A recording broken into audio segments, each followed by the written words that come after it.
Yes, welcome to my vlog, 357 Olive Kitchen. Magluluto ako ng chop suey na gulay. Nagisa na ako ng bawang ng sibuyas, tapos lagay ang karne. Ay, nakalimutan ko i-video eh. Kaya yan, tuloy-tuloy na yan. Sa pagluluto na, lulutuin lang ang karne. Tapos, lalagay ang gulay, yung may mga seasoning. At presto, may chop suey na kami.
Dito na nga po nilagay ko ang carrots, sayote, bagu beans, at ginisa-gisa na namin.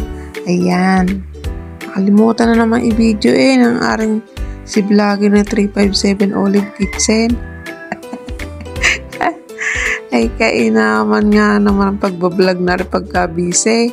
Ay kainaman nga. O ayan, tuloy-tuloy ang ating paglulutong are. Hanggang sa maluto niya at maya-maya ilalagay na namin ang cabbage. So, hindi kayo luto na agad ng chop suey. Wala na maraming mga reka-rekado.